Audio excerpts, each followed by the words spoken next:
Public inter college की online class में 9th physics और हमारा टॉपिक जो चल रहा है वह है गति की समीकरणें, जिनमें हमने गति की पहली और दूसरी समीकरण भली भांति रूप से सिद्ध कर ली है।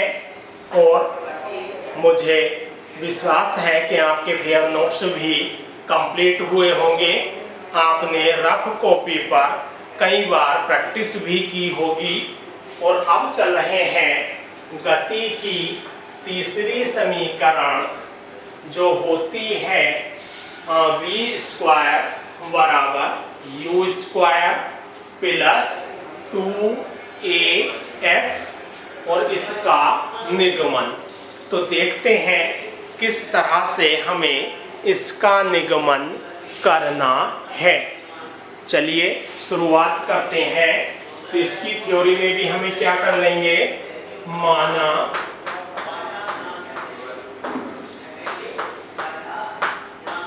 कोई वस्तु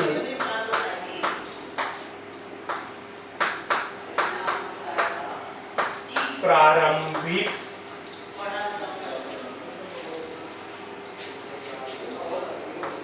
वेग u से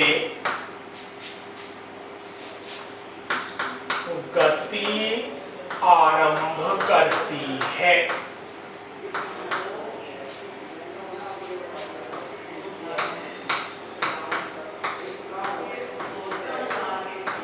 तथा t समय पश्चात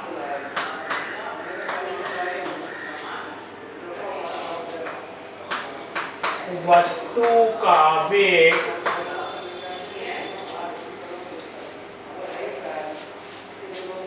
v हो जाता है।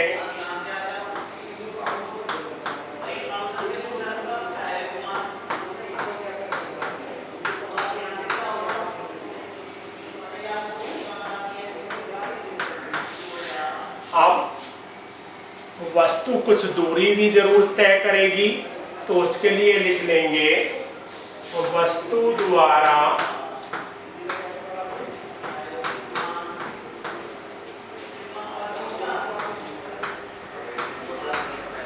तय की गई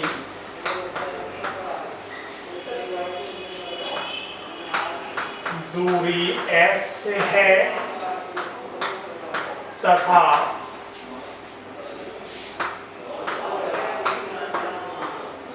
वस्तु का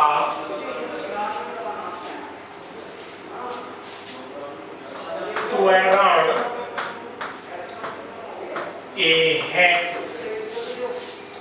अब इतनी थ्योरी हमें अनिवार्य रूप से इस समीकरण में लिखनी ही है।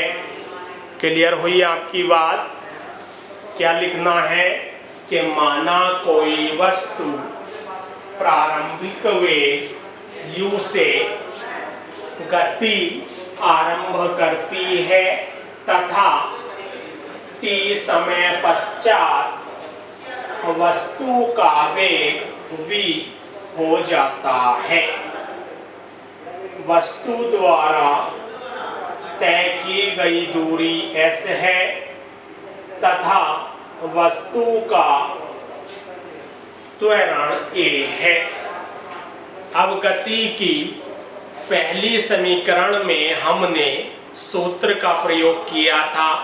निगमन के समय सूत्र आया था त्वरण बराबर वेग परिवर्तन बटे समय। दूसरी समीकरण में हमने यूज किया औसत वेग बराबर दूरी बटे समय। अब हम तीसरी समीकरण को सिद्ध कर रहे हैं, तो इसमें फिर क्या किया जाए। अगर आप ध्यान से देखो तो गति की तीसरी समीकरण गति की पहली समीकरण के लगभग एक जैसी है। संपूर्ण एक जैसी नहीं है, लगभग एक जैसी है। क्लियर हुई हमारी बात? ठीक भाई। तो पहली समीकरण क्या है गति की? v बराबर u plus A T. v बराबर u प्लस ए टी। तो इसमें देखो तीसरी में v की घात 2 हुई, u की भी घात 2 हुई, लास्ट का स्टेप थोड़ा सा चेंज हुआ। तो हम क्या करते हैं, हम पहली समीकरण की हेल्प से ही यह तीसरी समीकरण सोल्व करेंगे। किस तरह से? यहां लिखेंगे गति की प्रथम समीकरण से, गति की प्रथम समीकरण से क्या कहती है समीकरण? v बराबर u प्लस ए टी। ये हमारी गति की पहली समीकरण है। इसको क्या मान लेते हैं? एक मान लेते हैं। अब क्या करें? तीसरी समीकरण में जो है वो हमारा घात 2 आई है, और ये तभी आ सकती है जब हम कहीं वर्ग कर दें। तो अब हम यहाँ लिख लेते हैं गति की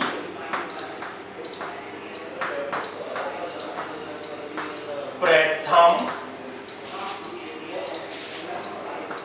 समीकरण का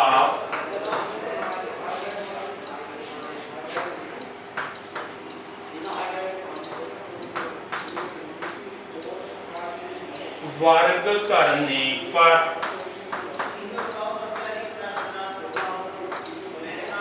क्या करेंगे? गति की प्रथम समीकरण का वर्ग करने पर, अर्थात इसका वर्ग कर देते हैं। तो वर्ग कैसे करें? इधर तो है हमारा v, ये हो गया, इधर है u प्लस ए टी, तो इस पूरी का ही वर्ग करना है। ये नहीं घात 2 यहाँ लगा दो या यहाँ लगा दो। क्या करेंगे? अब ब्रैकेट लगाएंगे और उसके बाद ब्रैकेट के बाहर स्क्वायर लगा देंगे।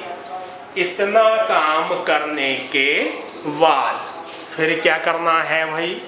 फिर हमें करना ये है कि कक्षा 7 में एक फॉर्मूला हमारा शुरू हो जाता है a प्लस b का होल स्क्वायर, और ये फॉर्मूला आप सबने पढ़ा है। क्या होता है ये? a square plus b square plus 2ab।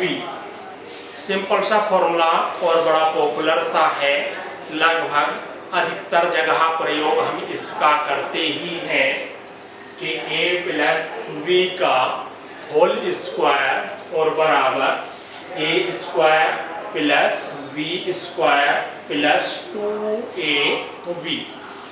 इतना हमारा हो गया।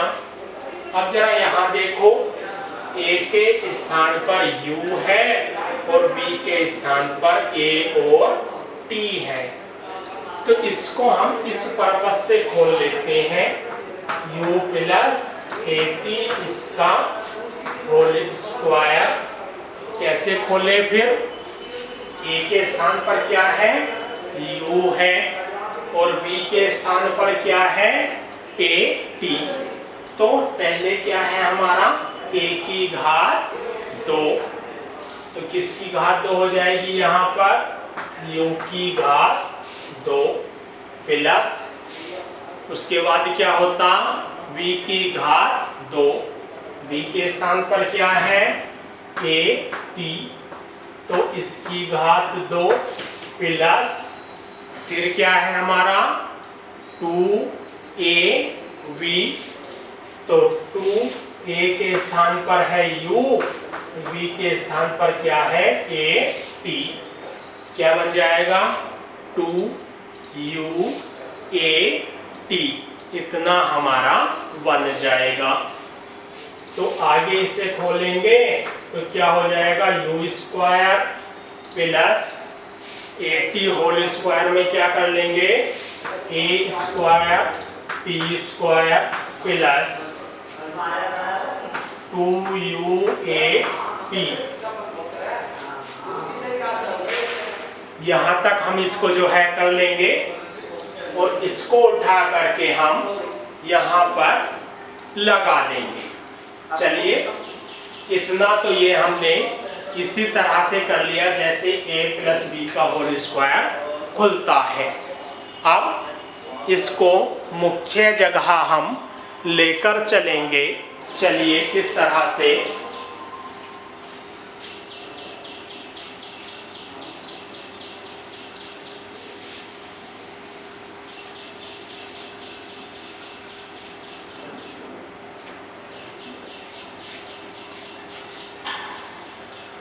तो v स्क्वायर और बराबर u किसके स्थान पर a प्लस बी के होल स्क्वायर के अकॉर्डिंग क्या बन जाएगा u square plus a t का स्क्वायर प्लस 2 गुणा u गुणा a t, इतना हमारा बन जाएगा। इसके आगे हम खोलें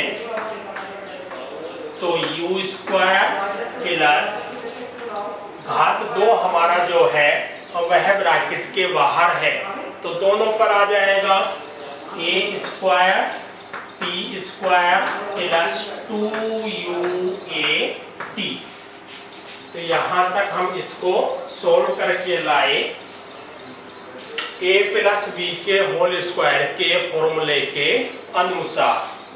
आगे चलते हैं, इसमें फिर हम